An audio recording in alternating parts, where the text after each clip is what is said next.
Hey, deserving listeners, it's time for me to react to your comments from my videos from last week. Let's get to it. Tom proposing to Mariah on 90 Day Diaries.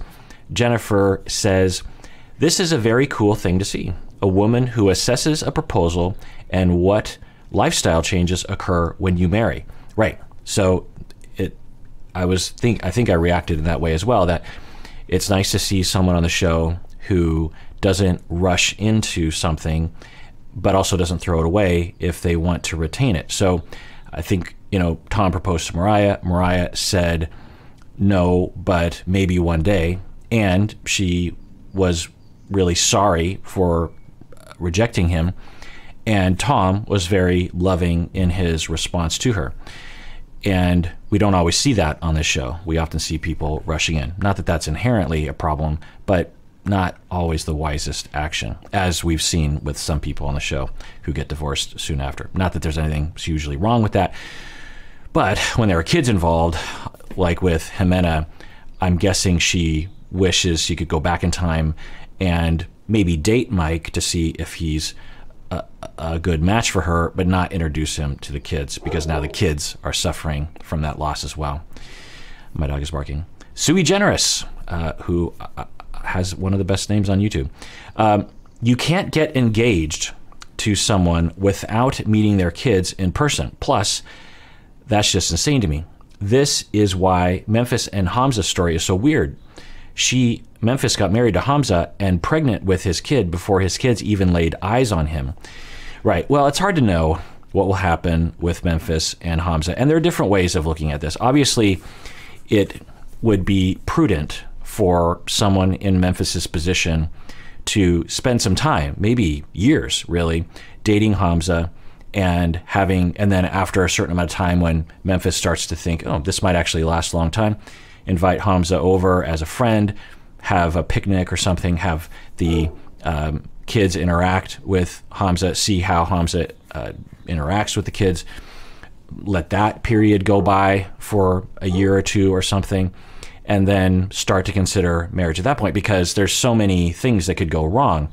You could marry Hamza and he could be a terrible parent. Doesn't seem likely, but it's possible.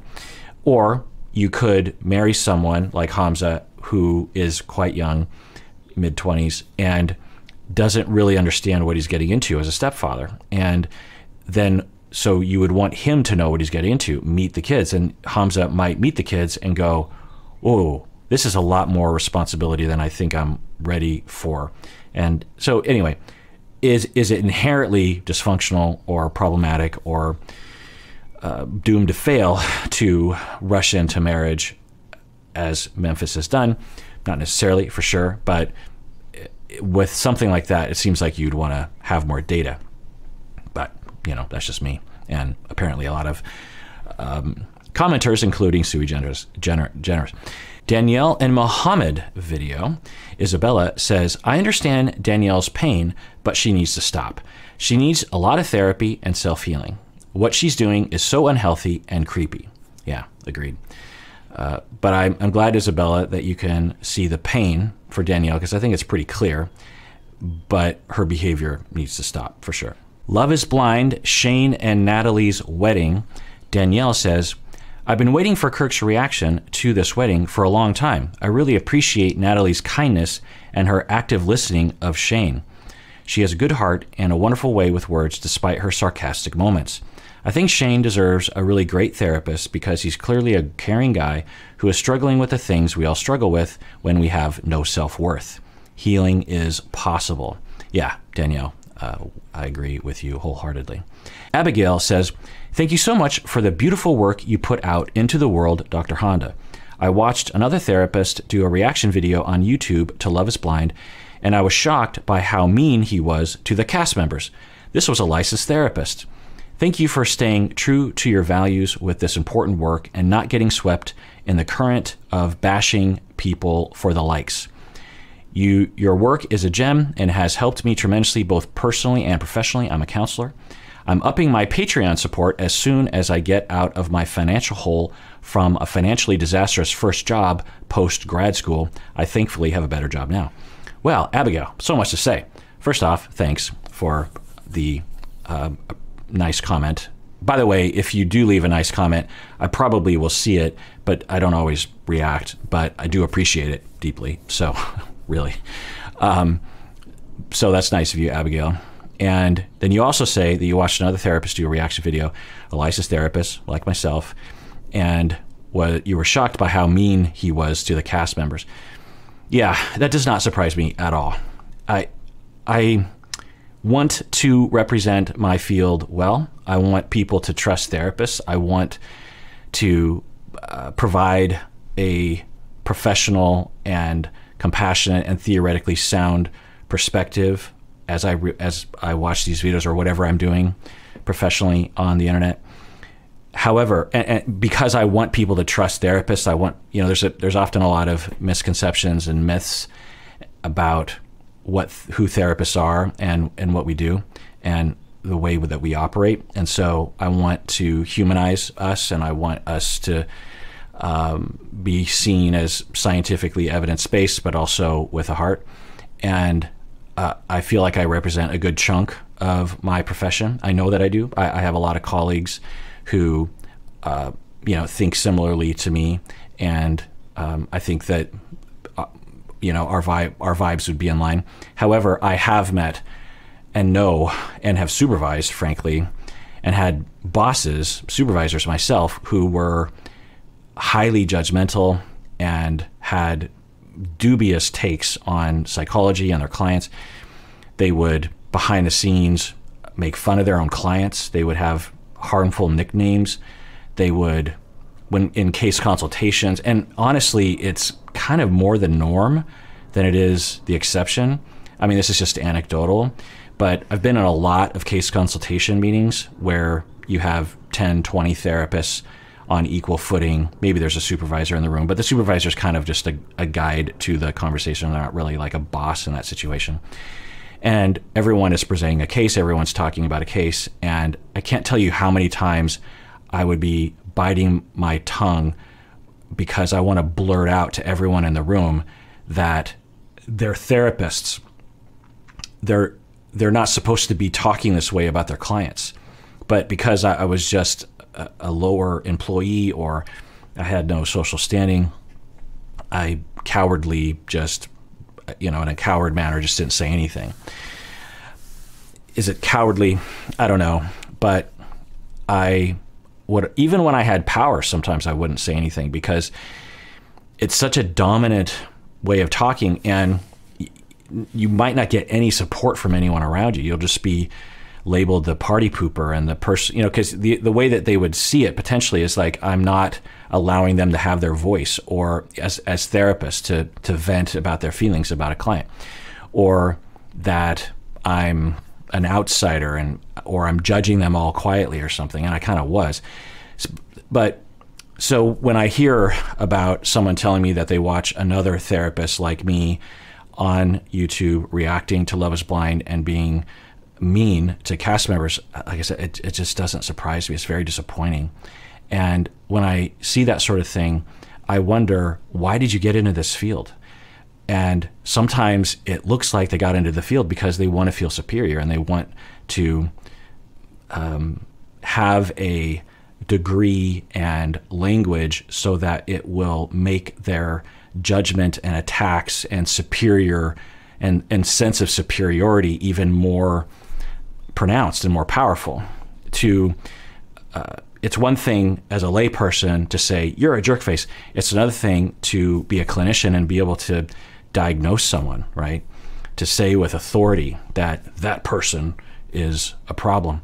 And with power comes potential corruption, and as Tony Stark would say, great responsibility, right? So now, I'm not saying I'm different. I have, like I said, I have a lot of colleagues who are very compassionate, way more compassionate than me, all that kind of stuff. But there is an element of that in this field, and it's unfortunate. And when I see it in my students or my supervisees, I will laser focus on it. Sometimes I don't have a lot of time with students, like if I just have them for one term, but I usually will point it out. I've gotten to a point in my career where I don't worry about being fired. I don't worry about disapproval from students. So I feel like it's my responsibility. And often, if not always, the student that I will confront in a kind way, as kind as I can, will usually at least indicate that they appreciate it. So, so if you're an educator out there, if you're a therapist, if you're a supervisor, if you're a student, speak up. When you see other therapists talking judgmentally about clients, or really anyone, honestly, even if it's if it's a political figure, I would speak up when I heard therapists shaming a politician's hair. The lay people don't know better, and they can do stuff like that. Therapists should know you can't body shame someone regardless of whether they're a Democrat or Republican. Just because they're on the opposite side of the political spectrum doesn't give you suddenly this license to body shame someone. It doesn't, and even regardless of gender, it's not okay. So I would say stuff like that, and I wouldn't make any friends.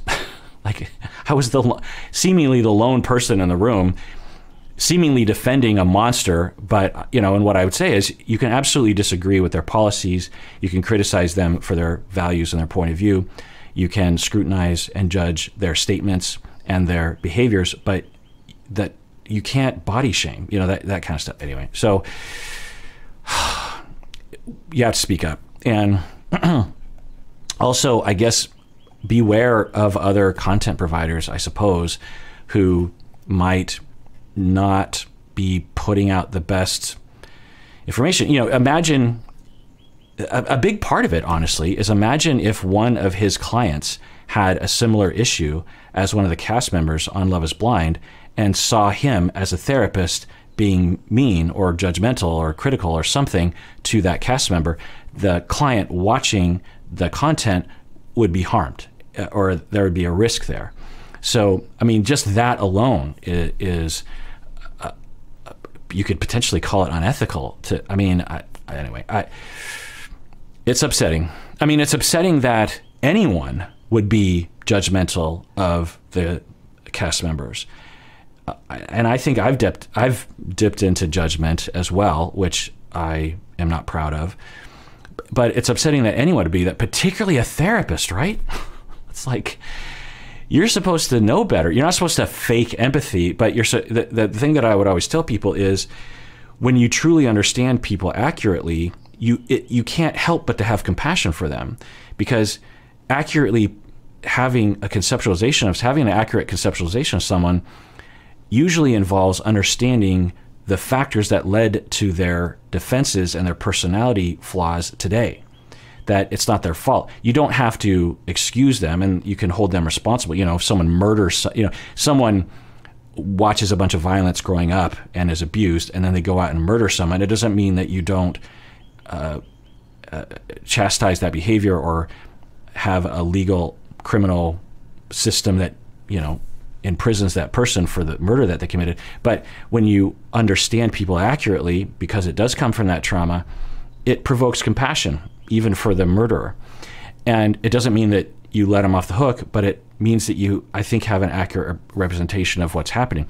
There are psychopaths, but a lot of them have been abused as well. Anyway, so I worry about therapists who can't see that, because it's possible that those therapists don't even really understand human beings, which is not promising. Anyway, yeah, I mean, I've been in this field a long time. I've seen a lot of different therapists, and I've trained a lot of people. And like I said, I've had a lot of supervisors. I've had like 20 supervisors, and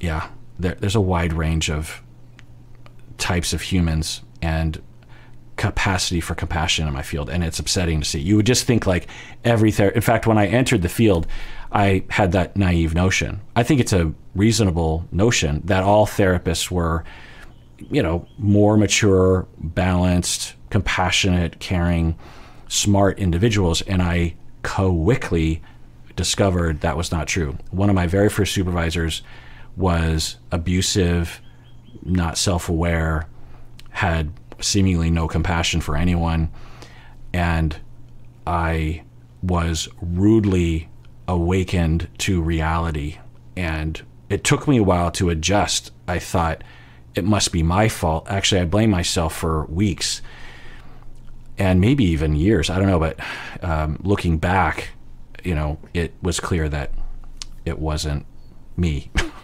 I heard from other people that actually interacted with him. Anyway, so the other thing you're saying here is that you will be upping your Patreon support as soon as you get out of your, by the way, you know, do what you can afford. Whatever, if you're a patron already, I mean, that is, I think, more than a lot of people. So thank you so much, Abigail, for being a patron.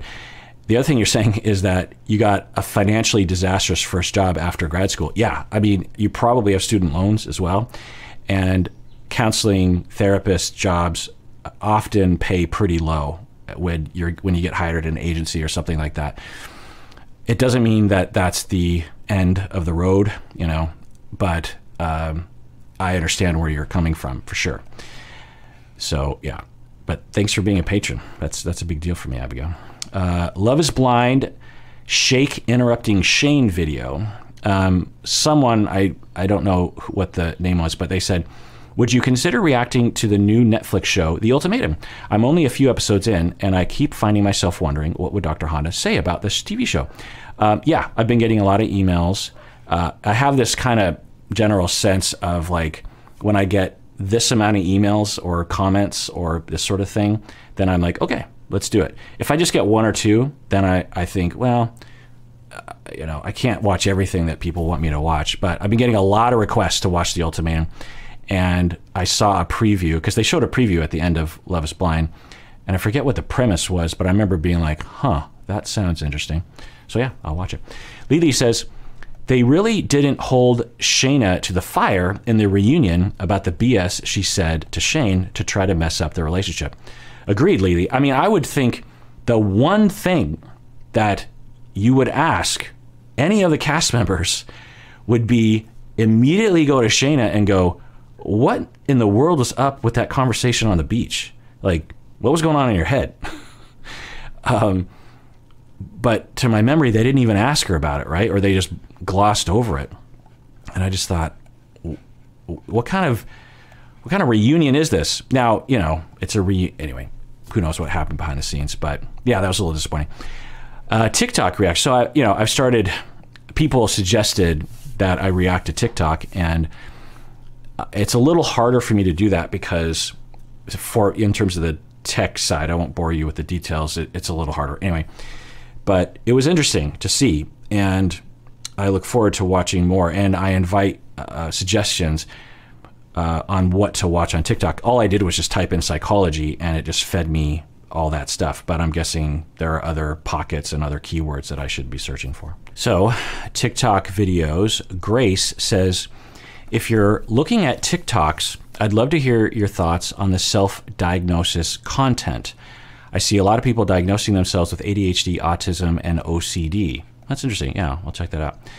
Jax says, in this video, she literally is just describing the Dennis method from It's Always Sunny in Philadelphia. Yeah, exactly. Maria says, by the way, they have a podcast now, and it's quickly becoming one of my favorite podcasts of all time. It's also on YouTube, but I listen to it on my phone. It's Always Sunny.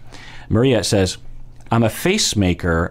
So I was talking about how as a professor, I would notice people making faces, and they'd have resting like confusing or resting like disapproval face. And as a trainer of therapists, it was important that I point that out to them so that they know that when they're listening to their clients, the therapist understands what they look like. Anyway, Maria says, I'm a face maker, and I got called out so many times by professors to share my thoughts with the class. This did not help with my anxiety, LOL. I still have a crystal clear, cringy memory of this. Yeah, so yeah, I get that it would be scary to just be listening and then all of a sudden professor just calling on you out of the blue. But when you make a face, You know, the thing that as a professor that you realize is you get really accustomed to gauging facial expressions and differences in facial expressions. So if everyone is smiling, or everyone has eye contact, or everyone is, you know, just calmly listening, but one person is doing something different, it sticks out, particularly if it's a confused face or a disapproving face. And I have had the opportunity to work with some students who have one of those, and I will work with them. Like I said, it's important that they understand their resting face because they don't want to alienate their clients. They don't want to communicate something, because often the student will tell me they didn't know that's how they're coming across. And, you know, it lends itself to explorations like, how would that happen? How would you have unknowing resting disapproval face as a therapist, right? So, and oftentimes the students they won't believe me. They'll be like, "Oh no, you must be reading me wrong." And I'm like, "No, believe me. I've waited like 10 weeks to even say anything to you because I was trying to just deal with it, but I can't take it anymore. Like, what's going on with your face?" Anyway, that's not what I would say, but Mary, I get it. So, all of us. So let me provide a principle. Whenever someone gives you feedback about how you're coming across, listen and regard. They might be distorted, they might misunderstand you, but there's a good chance that this is the one person that's actually saying something out of hundreds who have said nothing to you.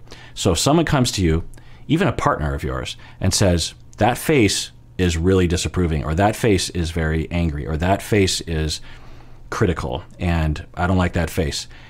If you don't feel critical, if you don't feel disapproving on the inside, and you're like, "Well, that's strange because I don't feel disapproving, so there must be something wrong with you," don't go there.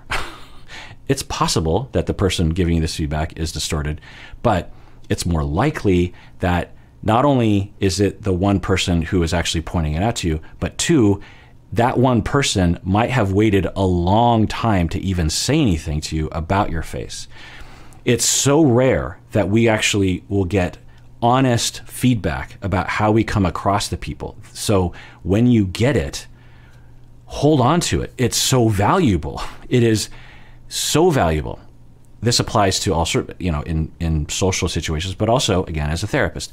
When a client gives you feedback, finally, it's very likely you have had many other clients who have thought the same thing, if not worse, and never said anything because they were afraid. So when Maria, your professors, were giving you the feedback, consider that valuable. It's important. How many professors were put off by you and said nothing? Of course, you don't want that, and you need the feedback in order to change. Maya says, I always feel so bad for my professors when students aren't listening or are talking while they are teaching. I also don't understand how some students are so chill about not paying attention in class when they're paying like $900 to be in the class. Laugh my A off. Yeah. So I'm of two minds of this. On one hand, when you have a student who is paying a lot of money and is not paying attention and distracting other students, that's a problem for the student. It's immature. It's, I don't know, immoral in some way. It's like to not consider the feelings of other people, to not consider the feelings of the professor. If you don't want to pay, just don't go to class, or just distract yourself with other things, like daydreaming or doodling or something. But to come across like you're not paying attention is, I don't know, it's immature. So, and hurtful. So there's that. On the other hand, as a professor, when I would see that, I always considered it my responsibility to make the class more interesting so that that student actually paid attention. Because students, 99, particularly in my graduate school, I mean, when you're in grad school, you've usually weeded out students who are just there because their parents want them to be there, that kind of thing, you know.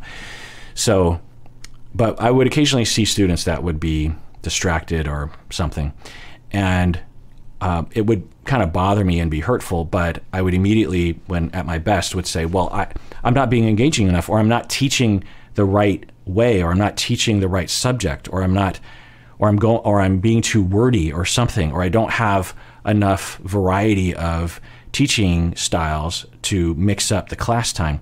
And so it pushed me to be better and better as a professor over 25 years, such that in the last 15 years, 20 years, I've never experienced that in class. At least to my memory.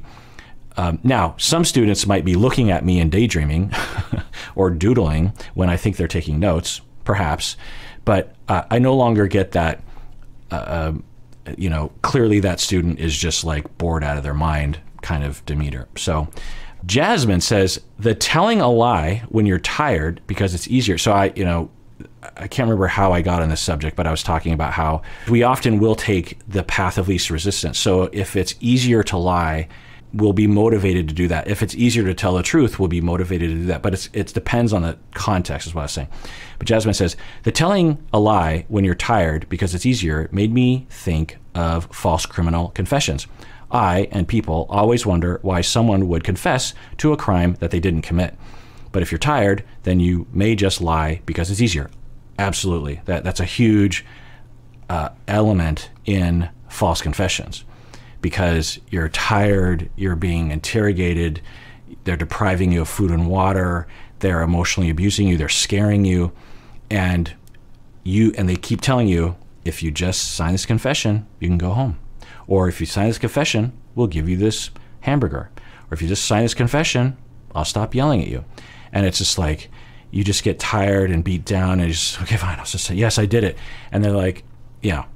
Zulala says, I personally become uncomfortable when people use my name often in conversation. So in the TikTok, they were talking about using people's names to get them to like you or something. I personally become uncomfortable when people use my name often in a conversation. It makes me feel like I'm in trouble or that the person talking to me is trying to manipulate me. Yeah, for me, I think I might have said this in the video, it's that second part, because I learned this trick a long time ago. Not to use it, but I can't remember how I learned it. I had a friend, a really close friend. He's a close friend still, but he was always a salesperson. He was always in sales. Like in high school, he would go around in the mall and try to sell knockoff perfume and cologne to the employees. So he would walk into Nordstrom or some store, and he would walk up to the salespeople and try to sell them cologne and perfume. I mean, the amount of motivation and love of sales that you would have to be able to do something. I mean, when I heard him do it, I was like, there are so many parts of that job that you couldn't pay me enough to do that. There's just no way.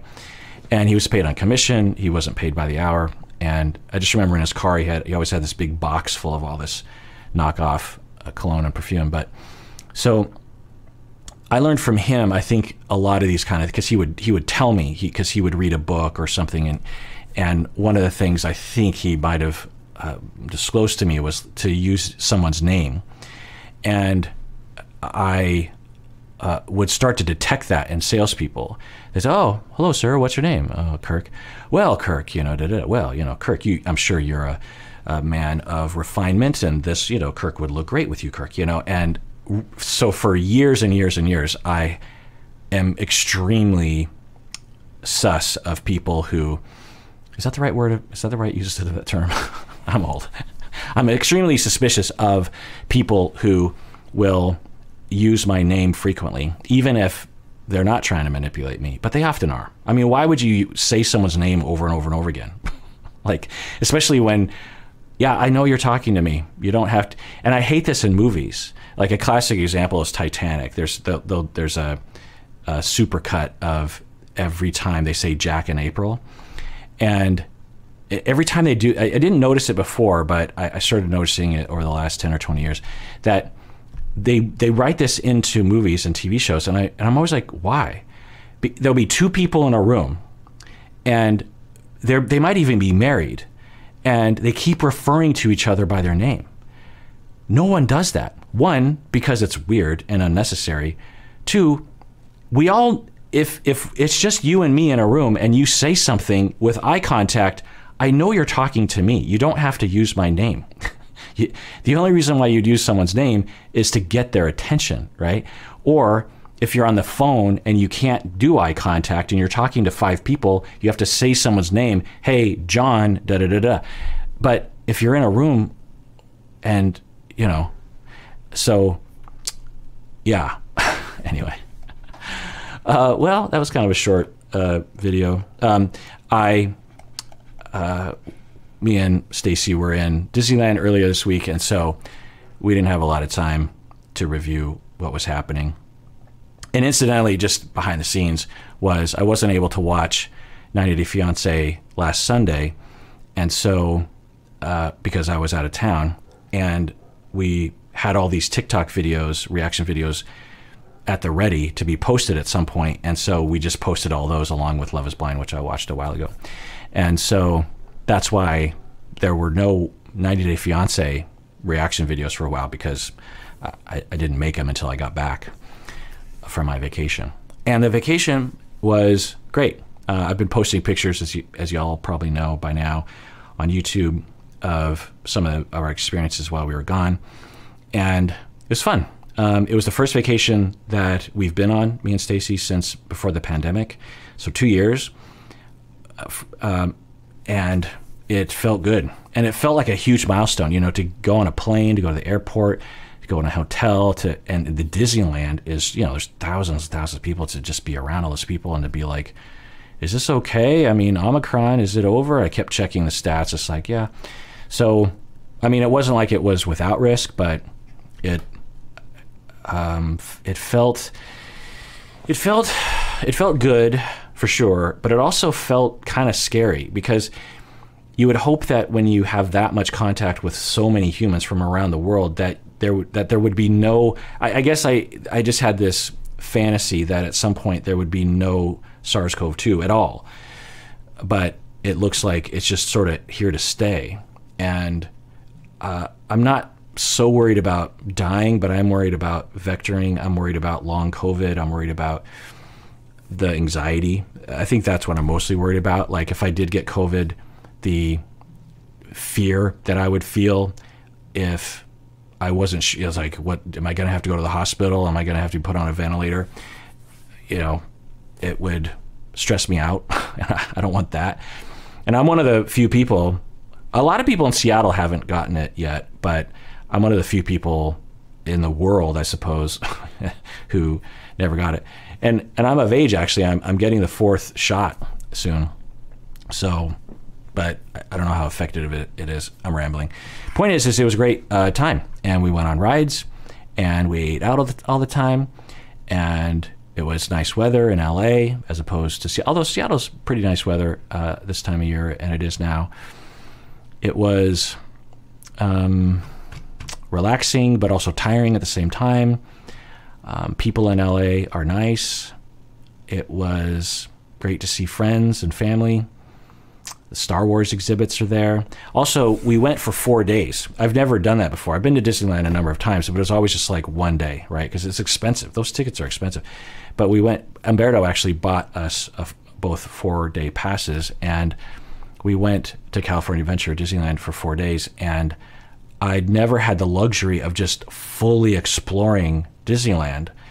And another aspect is I'm getting sick on rides more now as an old person, so that kind of limits my options. So essentially what happened was, after 2 days, I had basically just exhausted all of my desires at the park. Anyway, but then the next day we went to LA and went to the Oscar Museum. It's Academy Awards Museum, and it's a brand new museum, and it's really great. I was really impressed. Very with a lot to look at. There's a Hayao Miyazaki exhibit that's really great. I keep using the word great, but yeah. So that's me rambling at the end of this comments video. Final word is have accurate conceptualizations of other people, and make sure that other people have accurate conceptualizations of you. you know, your partner, when you hurt your partner's feelings, it's not because you're a jerk face, it's because you had a defense based on your past. And if you can help your partner understand that, then it'll hurt less to them and it'll provoke more compassion for you, which will enhance everything. And everyone out there, please take care of yourself because you deserve it. You really, really do.